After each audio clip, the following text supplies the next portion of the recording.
Hello everyone, welcome back to OnPrep. Today we are discussing one of the important and frequently asked interview question, which is designing Twitter system. Along with that, we will be covering other social media platform like Instagram and Facebook, where user post a tweet or message and system provides the confirmation to the user that their post or message is saved into the system, and also their followers will receive in their timeline that this user has posted some information in the social media platform. As always, for any system design interview topic, I suggest this 7-step approach. We will go each of these steps in detail one by one based on the available time for the system design interview, based on the role which you are applying for. With that, let's get started with the step 1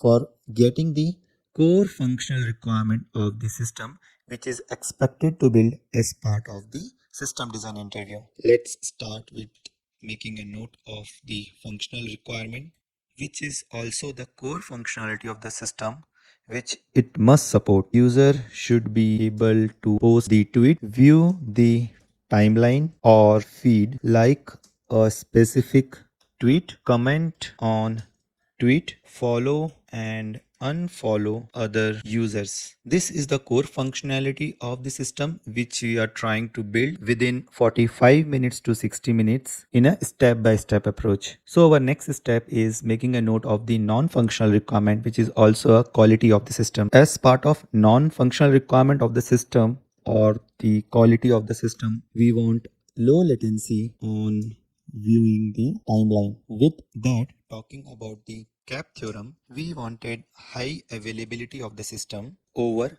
consistency. What does that mean is, when any tweet has been created by a user, it's okay for the followers to receive those information in their feed with some delay, but we definitely do not want it to compromise on loading the feed or homepage for those users. Next, when user is creating a tweet, we wanted high consistency over availability. That means if user is creating a tweet, we wanted to focus more on the consistency or kind of a guarantee from the system to the user.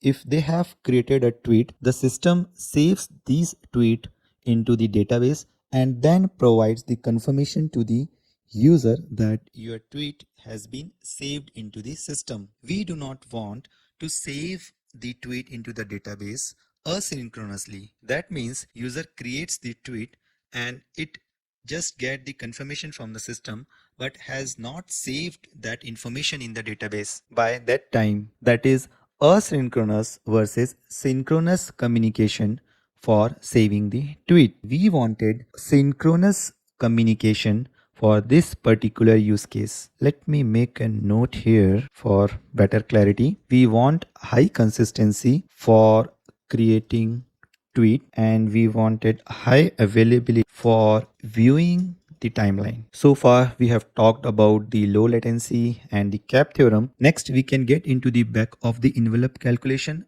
and the storage requirement, similar to my previous video on Book My Show or Ticketmaster. If you are interested for back of the envelope calculation and the storage requirement, I would highly recommend to refer my Book My Show system design video. But at the end, here you will know that what are your TPS or number of requests per second you would need in your system for creating a tweet, viewing the timelines, and how much storage you would need for saving this information into the system. And you would need a distributed system because the systems like social media, there are generally millions of users or billions of users across the globe who on a regular basis view their timelines. We can say 10% of the users post the messages or tweets into these systems. We can make the assumptions about the users in the system, which are, let's say, daily active users. We have 100 million, on which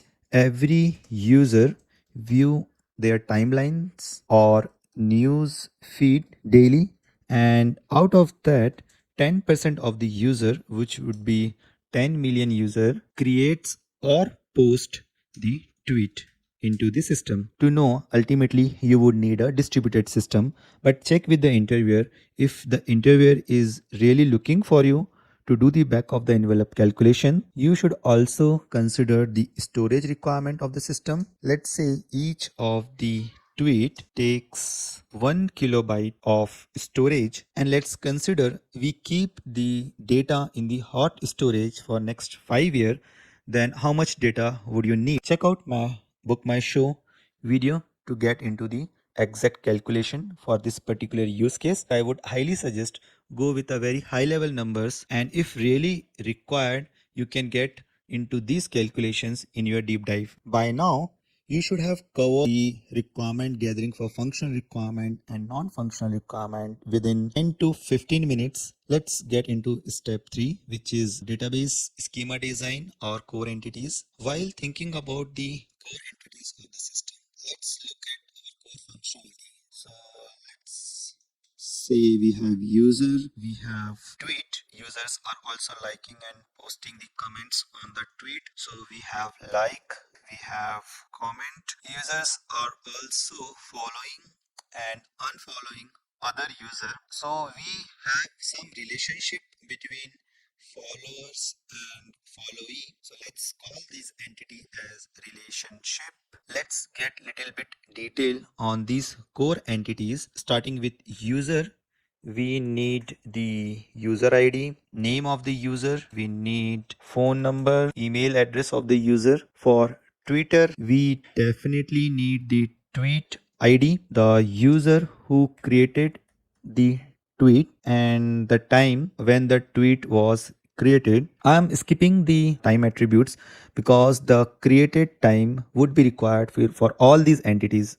The time where user is created, Twitter, the like, comment and relationship been established. We need not to mention these attributes in every other entity. Other than the tweet ID and the user ID, we must need the text of this tweet which user is posting. And if we have the multimedia, so we can have a multimedia content. As of now we are not sure how are we gonna store the content of the multimedia into this entity. That we would like to touch upon when we go into the deep dive. For the like entity, we will need the like ID when the tweet is liked by followers, and the user ID who likes this tweet and on which tweet this user has liked. So we need the tweet ID. For the comment, we would need the similar attribute. So let me copy and paste it here. Other than the like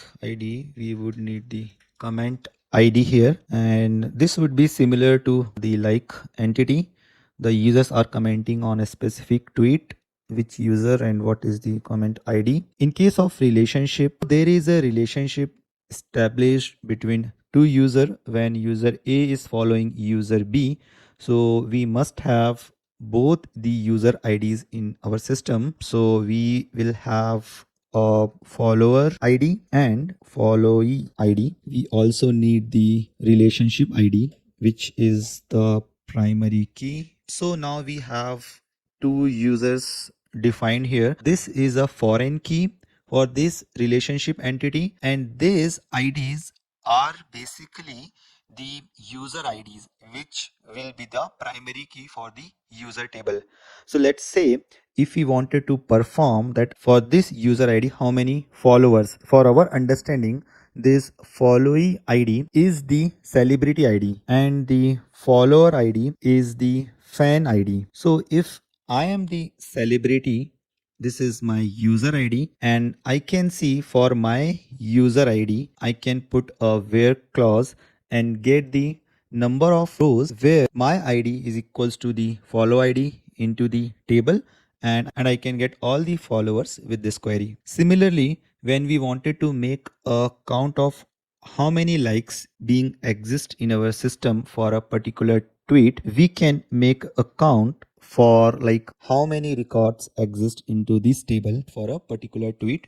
Same applies for comments. Here we can get the list of comments for a particular tweet. As you can see, these are the foreign keys for these entities like comment, like, and this is actually a primary key for the user table. So user ID is a primary key for the user table and it's a foreign key for these tables. Tweet ID, which is the foreign key for the like and comments table. So now you're able to establish the connection between these core entities, and that's how you started to put these information into the system. Next we need to go to step number 3, which is our API design, where we wanted to show how are we gonna expose these information or make this information available for our users. Let me make some space here. Step 4, which is API design. For that, let's look the core functionality of the system. User should be able to post the tweet. So we need post API for our system. API tweet post. What do we need for posting a tweet? So request is an important parameter here. We must have the user ID who is posting a tweet. Let's say user ID is 123. We need the text, say ABC. This is the text or content which user is posting. If there is a multimedia, we need the multimedia content, but when we go into deep dive, we will see that it is not a scalable system to put a blob for each of these rows, and we would need to have this into our some storage bucket like S3, and here we will be providing the URL link for that specific storage. But as always, we go with the simple design in the beginning, and as and when we go into deep dive, we keep improving these API structures, and the same applies for the schema design as well. Let's go to the next requirement of the system, which is view feed for the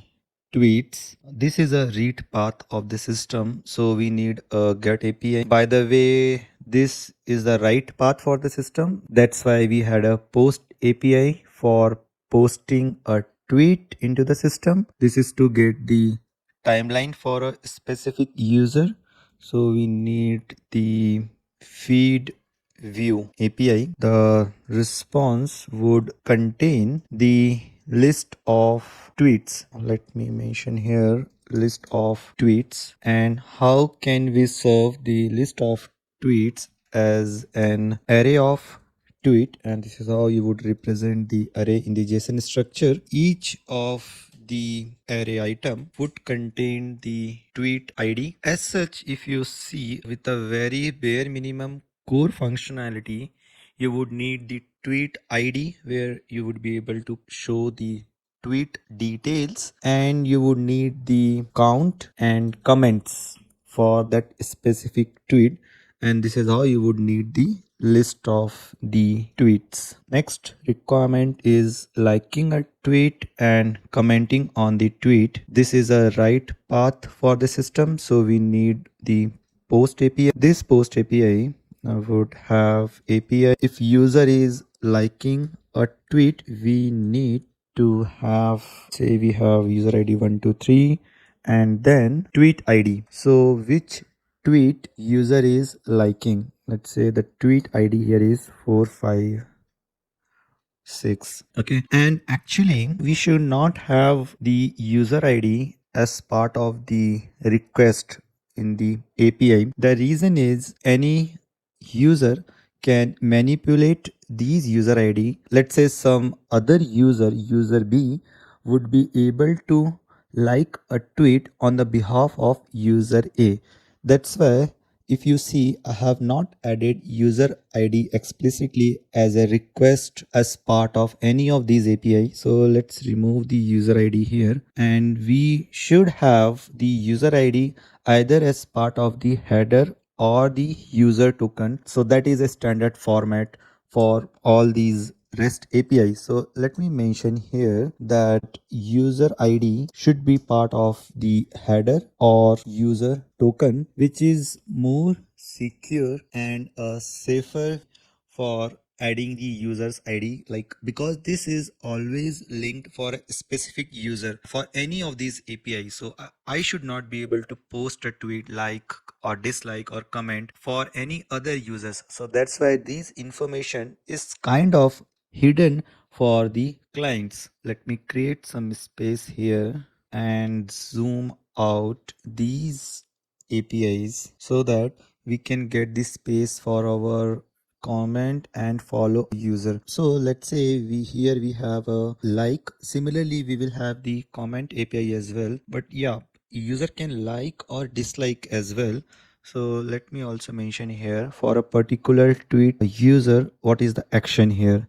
The action could be like or dislike. Also, let me copy this post API, which is similar to the comment API here, and let me zoom out a little bit and keep it here. The post API for the comment is similar to the like dislike API. For a particular tweet, the text would be, let's say it is XYZ. So if you see here, user is commenting for a particular tweet with this text, and the user ID is abstracted for the client. Similarly, user is liking a particular tweet, and here user is able to view and post the tweet. Now the last core requirement for our system is follow and unfollow user. This is also a right path for our system when user A is following user B, and we wanted to save this information in our system. So we need a post API. Let me generalize this API.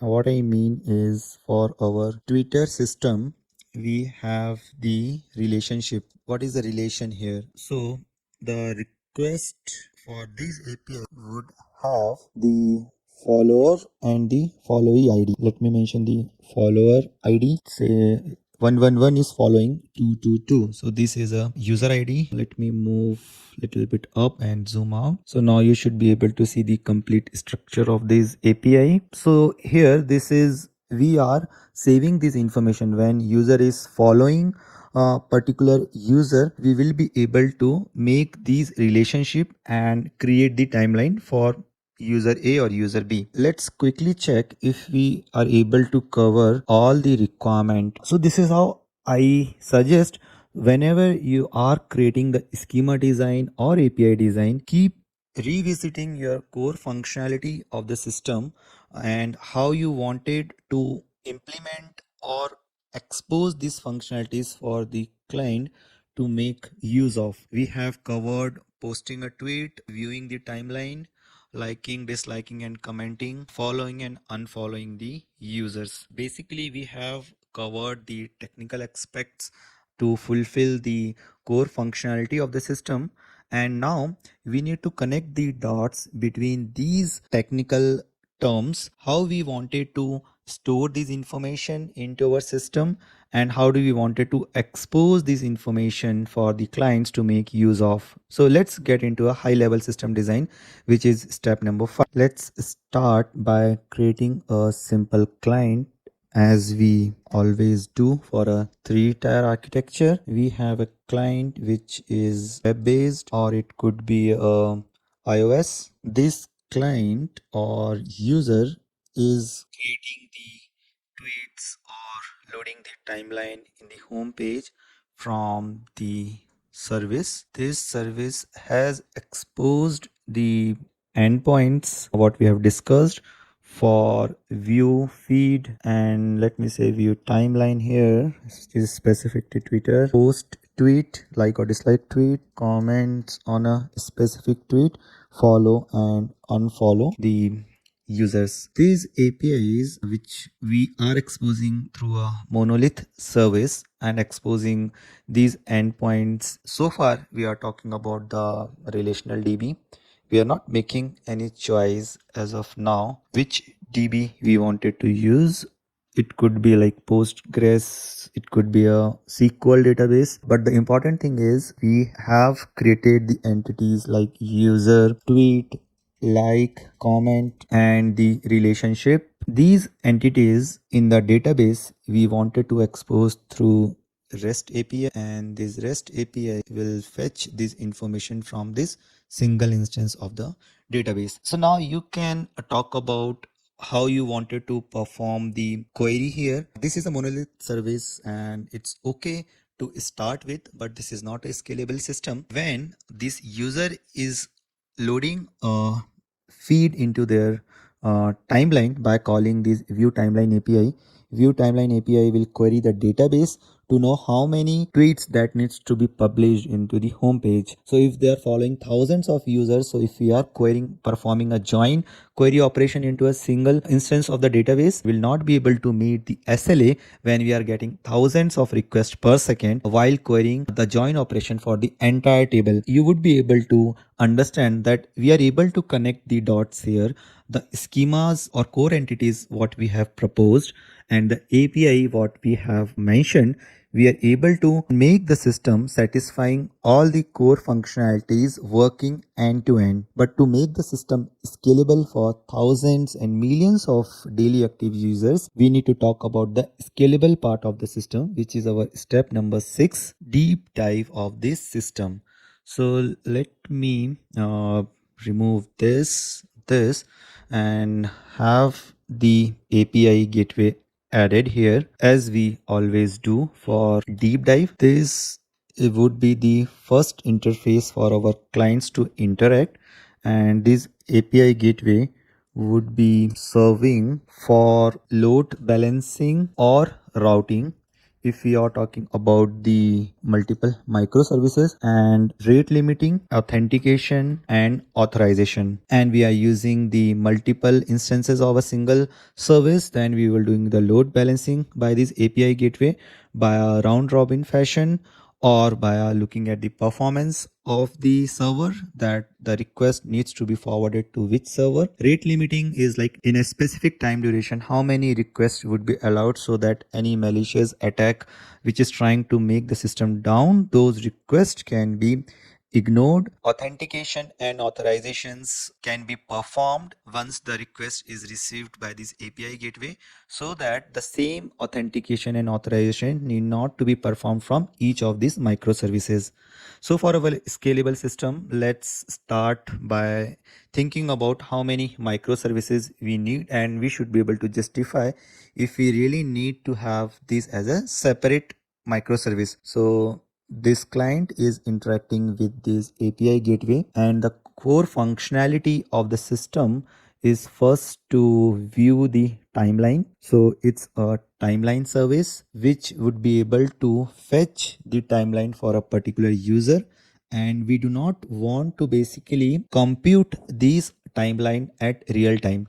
So it's something like we should have a pre-computed timeline available, so that we will be able to serve the request as and when it is received into this service. So let's start thinking about that approach, that somehow this timeline or the list of all the tweets is available in memory. So we can use a Redis cache for this in memory, and this is a timeline cache here. Timeline cache, this Redis cache would be available. So we will not think much about like as of now. That's how we got the idea that we need a pre-computed cache. How do we need that? Let's park it aside. So when request received to load the timeline, and we can query this cache and fetch the list of the tweets. So this cache contains the list of tweet for a particular user. So that would be the key in the cache, user ID, and the value would be the list of tweet. Let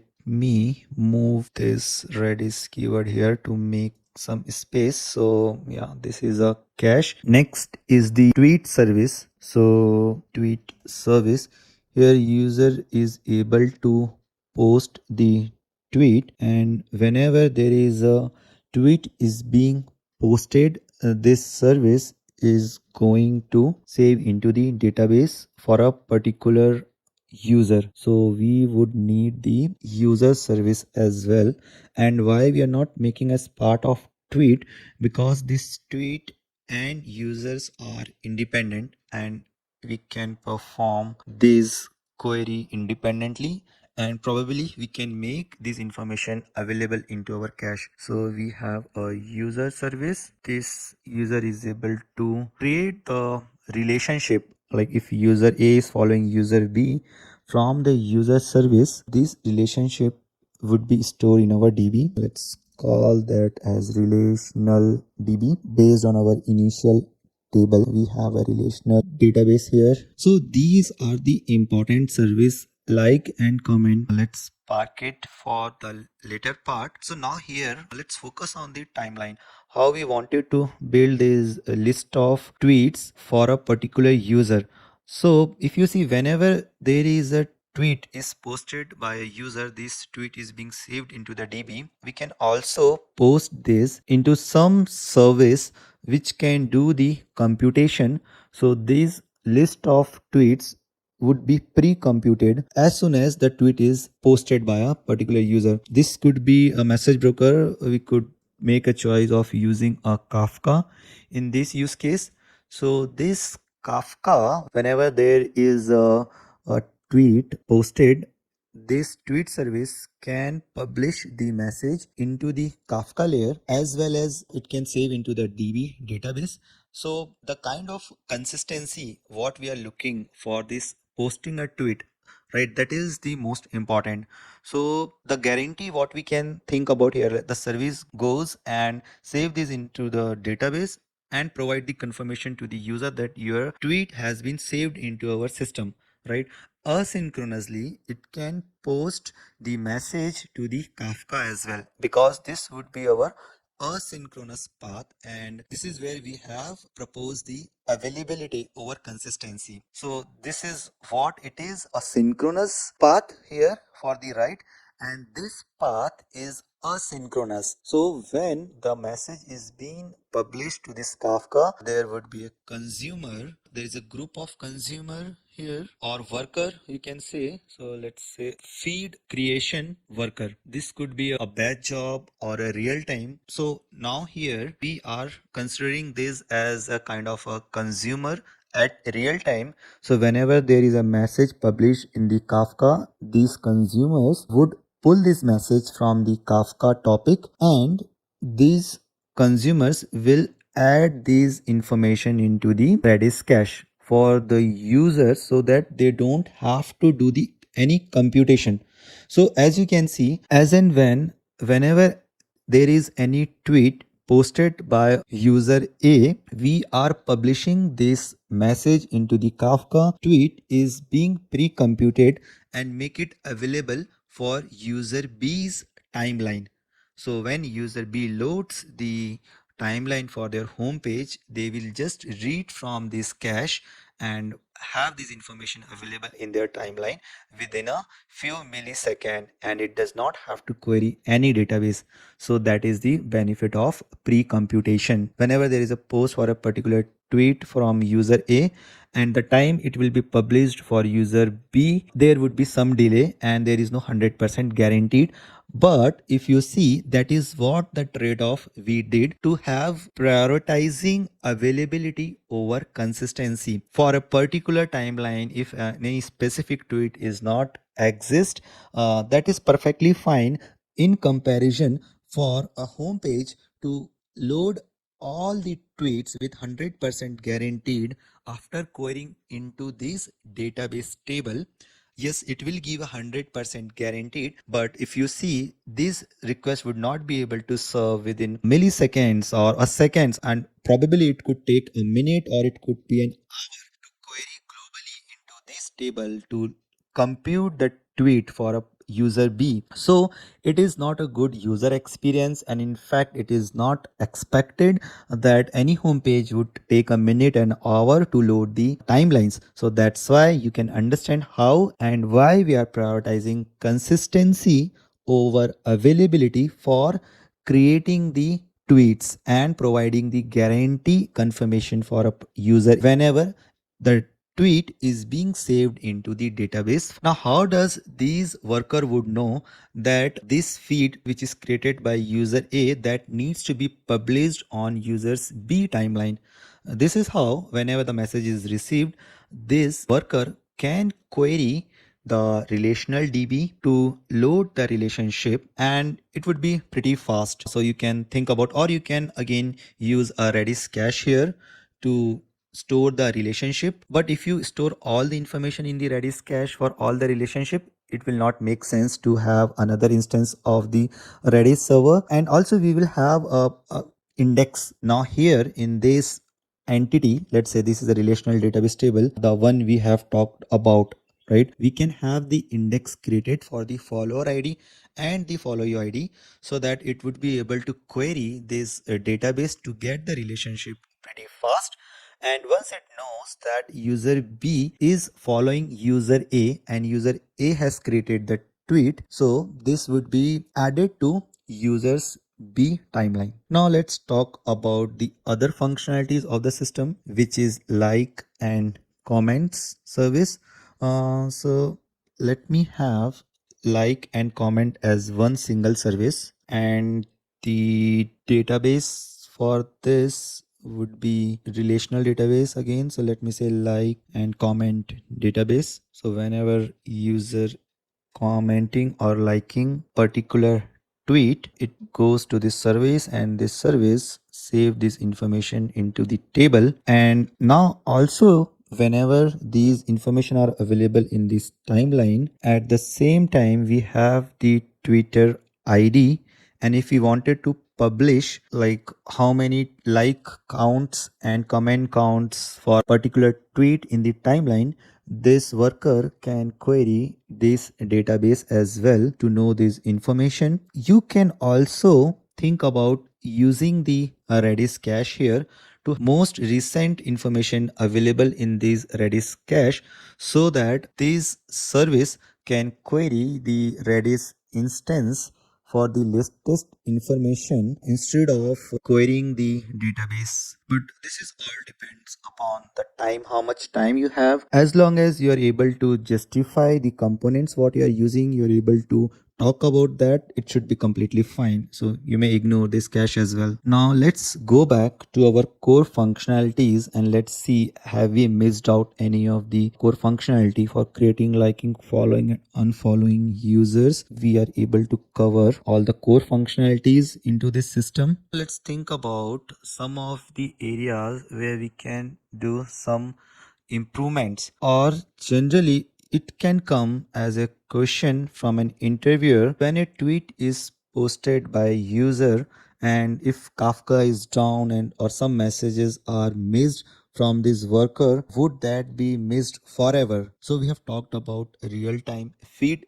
creation. We can also do the reconciliation process. So in the reconciliation process, it can run hourly or it can run by end of the day. So this process, reconciliation process, let me mention here. So what does this reconciliation process does is it queries, let me make some space here. I am moving this to align with the same process here for reconciliation. Now this reconciliation process can query this DB overnight or weekly and have this timeline created, that is kind of making sure that this information is available when it is missed out by the asynchronous process from Kafka messaging system. So here we have identified one of the use case. It is good if you can identify these use cases, or if it is pinpointed by interviewer how you handle this. And if you see this reconciliation process, whenever you have the asynchronous real-time processing pre-computation done and you wanted to make sure to have the improvement into the system, you can always use the reconciliation process to run hourly or end of the day to make sure the consistency in the system. Before we complete this deep dive, we have not talked about how this multimedia information will be saved into our system. So as of now, we have considered that this tweet, if it has a multimedia pictures or videos, will saved into this same database as a blob storage. But for making this system scalable, we wanted to store in a specific blob kind of a storage, which is something like S3 bucket. Let me add a component for S3 bucket here. We do not want it to get involved too much based on the available time for this discussion, because the problem statement for this specific interview could be on how we are loading these timelines and feeds, how the like, unlike, and the follow, unfollow, these relationship works for this system end to end. So let's quickly cover this storage part here. So whenever there is any photos or videos are published, this is generally published directly to S3 bucket. How the client would store directly into the S3 bucket is this service would create the pre-signed URL, and this pre-signed URL client would be able to save this information directly into the S3 bucket. Similarly, it can load directly from the S3 bucket, and this URL will be sent to and forth to this service as a request and response while loading the timeline or creating the tweet. So let me make a arrow here for whenever the tweet happened, it saved the metadata. This service saved the metadata into this tweet DB. At the same time, it creates the pre-signed URL for this S3 bucket and send this pre-signed URL to the client so that they will be able to store the multimedia into this S3 bucket. Further, we can use the CDN link here to have this second level of cache available to the user's nearby location. I've covered the CDN concept on my previous video on Book My Show. Maybe you can watch to get more details for the CDN. So the Twitter service would make these cache available for getting the metadata. Let's check out, have we missed any of the functionalities which we have talked about so far. Now let's check out the non-functional requirement, low latency on the timeline, the cap theorem for viewing, creating the feed. By now it should have been around 45 minutes to 50 minutes for you. We also wanted to cover the operational excellency and engineering excellency for the system. That would be very much similar to my previous Book My Show video, where we talk about the logging, monitoring, and creating the alert into the system. For logging, you may propose using the Splunk. For monitoring and health check, you may propose to periodically check the health of these microservices, and having these information available in the Grafana dashboard, the number of errors occurred within a specific time period. If the threshold is reached, you can create the alerts using the PagerDuty profile, where the developer or the production support team can act upon it to avoid any customer impact. Let's summarize how we started and how we are able to get into this. First is to know the 7-step approach, going through each of these steps, making a note of the functional requirements, and at the same time thinking about the scalability, performance, and quality of the systems, and making a note of it so that when we go into the deep dive, we can actually implement and talk about these functionalities, creating the high level schemas and the core entities, making a note of each of the important attributes that we must need to have the functionalities and data flow working end to end, how we will make these informations available or exposed in a form of endpoints, or rather REST endpoints for our services and systems. Once we gather some of this information, how do we connect the dots between these systems, while high level system design, where we start with something simple and then we get into deep dive, and where we talk about each of these functionalities with respect to read and write path into the system. While creating the read and write paths and different component of the system, we keep back of our mind about the non-functionalities and where we wanted to prioritize availability over the consistency. And at the end, do not forget to talk about the operational and engineering excellency, which shows your seniority level and the ownership you take while collecting the requirements, implementing it, and taking the responsibilities end to end when the feature goes live into the production. I hope you have learned something today. Please check out my previous video if you have not yet watched, and also please like and subscribe to my channel, which motivates me to create more such videos. Enjoy learning. Thank you. Bye bye.